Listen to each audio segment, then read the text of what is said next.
What's up, everybody? Welcome to this special bonus episode of TLDR Podcast. It's just me and Alex on the pod right now. We're talking all about Tommy Lasorda.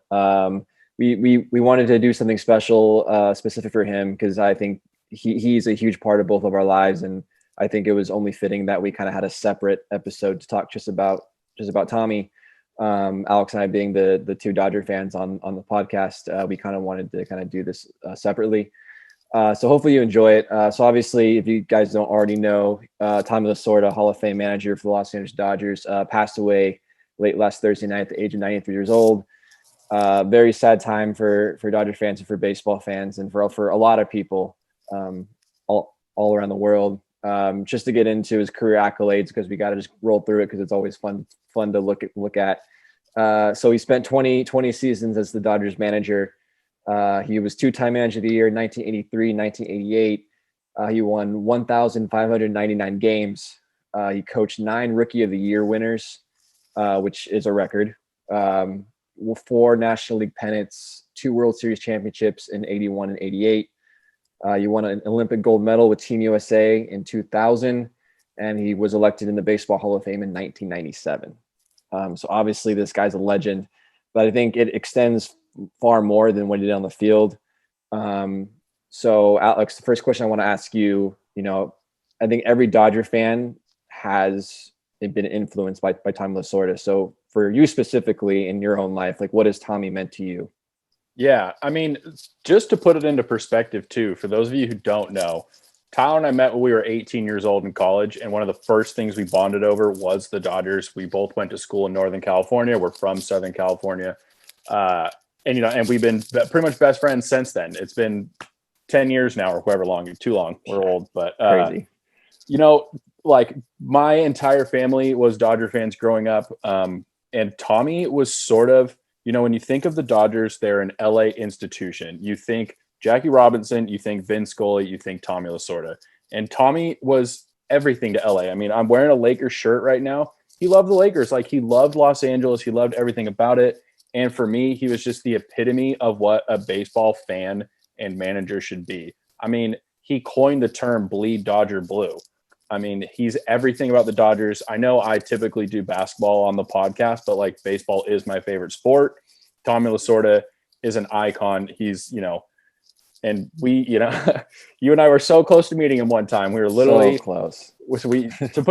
Tell his story just real story, quick. Yeah. So Tyler and I went to spring training. We drove all the way from Chico, California to Phoenix, Arizona. It was like 15 hours or some stupid Almost thing. forgot the tickets. Almost forgot the tickets. Yeah, we got 45 minutes away, and Tyler's like, turn around. Have the tickets. Yeah, we had to turn around. Yeah. And I mean, Tommy loved spring training. It was kind of like after he had retired as a manager, he would still always show up to spring training well into his upper 80s and, talk shit to the players, give them pointers.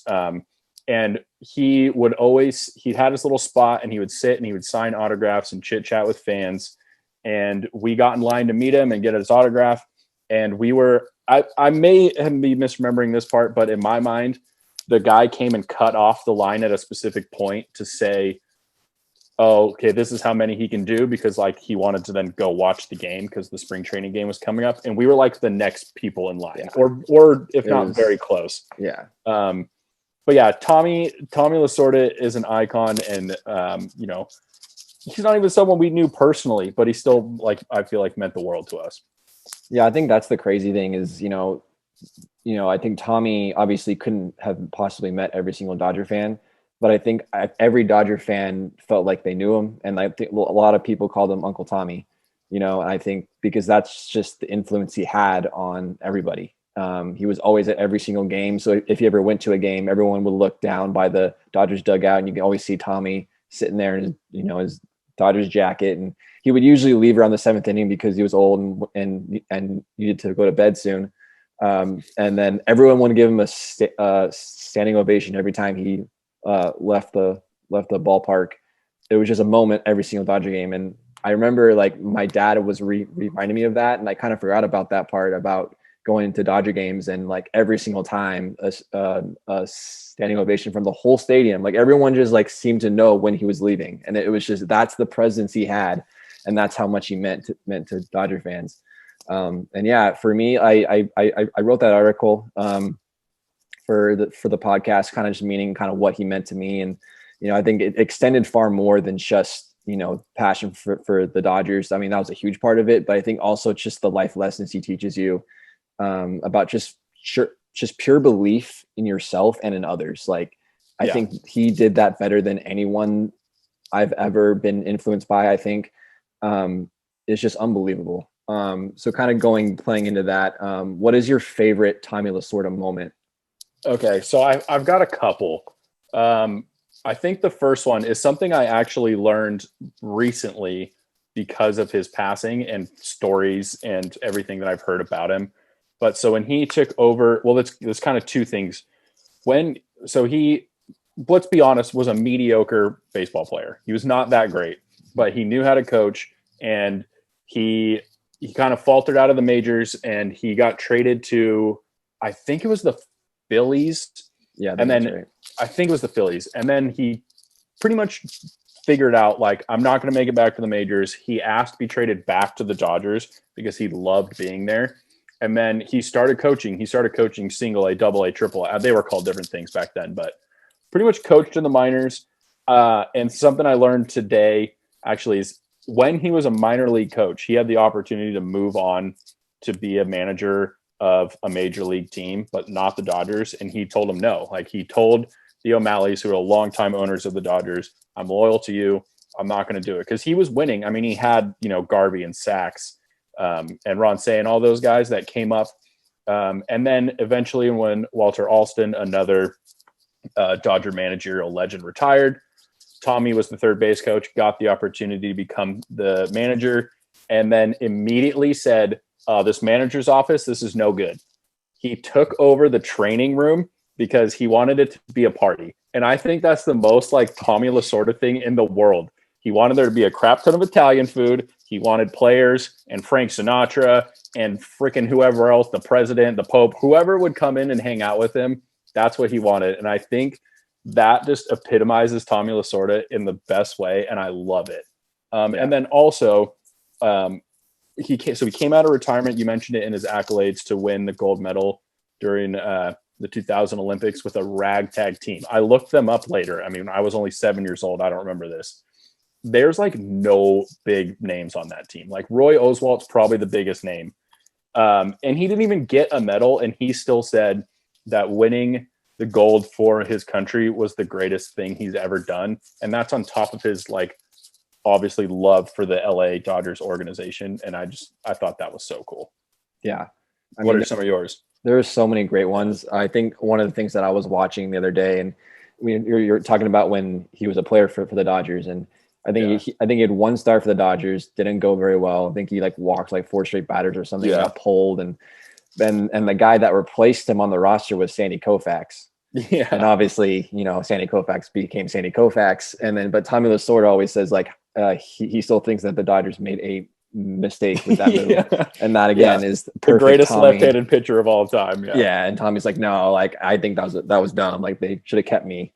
That's a perfect Tommy moment. All of his arguments with the umpires are amazing. Yeah, they're phenomenal. Yeah.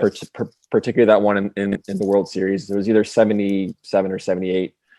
When what was it? Who was that Yankees guy that got in the way of the ball? And Reggie Jackson. Reggie Jackson got in the way of the ball, and the umpire didn't call it, and he just goes absolute ape shit on this on this umpire. Yeah. So it's just things like that. When he when the Philly fanatic was making fun of him, had like a Tommy Lasorda rag doll and was like dragging him around, and Tommy was like, "Fuck this shit! Like, you're not going to do this." And he takes it and starts whacking the mascot with the rag doll and just stuff like that. I mean, but that was Tommy, Yeah. But I think probably my favorite one of all time is his post-game speech after the 1988 World Series. I get goosebumps every single time I hear it. And I think, and it's crazy because, like I said, we weren't even alive. Like, that's 5 years before we were born. Yeah. That's how amazing I think that speech was. And it's so short, but it's so perfect. And I think it encapsulates everything he's about and everything about what the Dodgers were about that year. And so that, for me, that one was just, that one will always, I think the first thing I think of Tom Lasorda, I'll think of that particular speech. Yeah, I agree. So yeah, so for me that's Tommy. And then I think even getting to see him in person as close as we got, like I do have a picture of him on my phone that I took in person, Yeah. you know, when he was sitting there giving autographs. And I'm pretty sure, I don't know if it was that same spring training or maybe a different spring training, he, you know, drove by his golf cart and I did wave to him and he did kind of give a little wave back. So I feel like I still got a little bit of love from Tommy, even if it wasn't specifically, you know, towards my direction or whatever. But yeah, obviously, you know, he's going to be a huge loss for baseball and for a lot of people. But as we look forward to 2021, man, I think the biggest comfort in this is the fact that they did win that one last World Series for Tommy, because he always did say he always wanted to see one more. And he was in Texas when the Dodgers did win it. So I think that was kind of his last thing he wanted to see. And I think, you know, obviously I think he just kind of stopped trying to, you know. Yeah. I think that was kind of his I think he was holding on to see that happen. I think after that's kind of when things started to kind of go bad. But yeah, any thoughts on that? Yeah. So I was listening to another podcast, literally just a little bit before we started recording this, and Oral Hershiser was on it. And, you know, he obviously had a relationship with Tommy Lasorda. Almost, it feels like unlike any other player that Tommy managed. It sort of feels like they were like became very close even after they both have retired from the game. And obviously Oral has gone on to do other things and now has come back to the Dodgers organization. But Oral was saying that he and Tommy would FaceTime like once every 3 or 4 days. And I guess Tommy was going through health issues, but going through more health issues than I think the general public knew. And Oral and like Eric Karros were talking to him, and I guess had said, "Look, Skip, just hold on until opening day, so we can get you that ring." And you know, he obviously didn't do that. But the last game he ever saw the Dodgers play, they won the World Series. That was his last public appearance. And how just like unbelievably fitting is that? Like, yeah, the epitome of the Los Angeles Dodgers, Tommy Lasorda. He wins the world. You know, they were going to give him a ring. Like, he's Tommy. Like, yeah, he was I don't know if he was getting paid by them, but he's like a special advisor to the chairman or some, I don't know. He technically still was like worked for the Dodgers or was, right.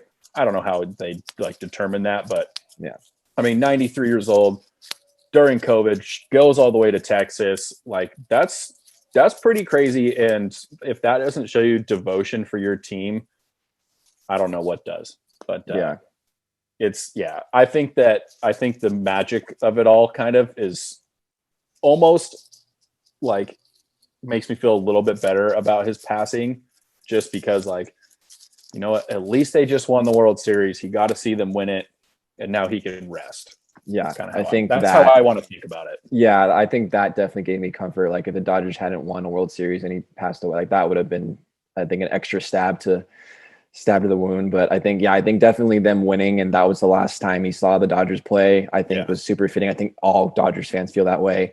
And it, you know, kind of puts a smile on their face a little bit to think that was, you know, kind of the way that he went out. Also to comment on the Oral Hershiser thing and their relationship. For those that don't know, Oral Hershiser pitched for the Dodgers in the 80s, in the early 90s, was pretty much their stud pitcher of that 88 team.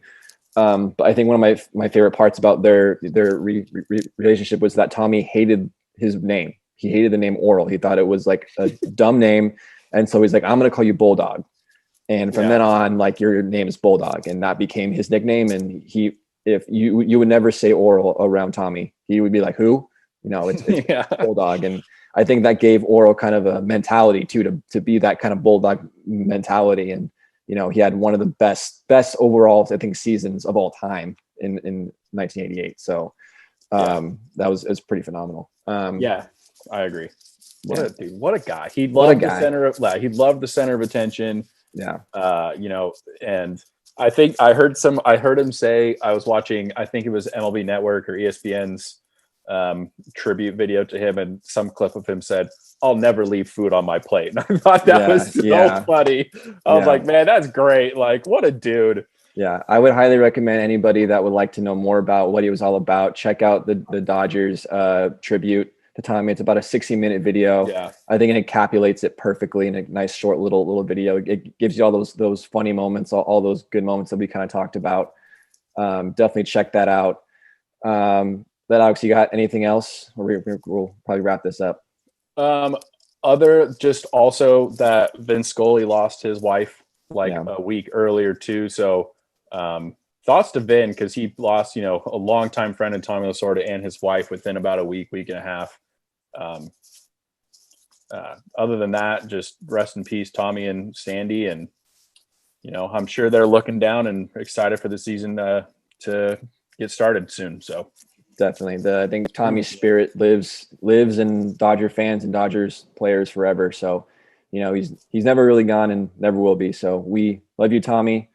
Rest in peace. And thanks for everyone for hopping on and listening to this special edition of TLDR podcast. We appreciate you. When we'll see you next week.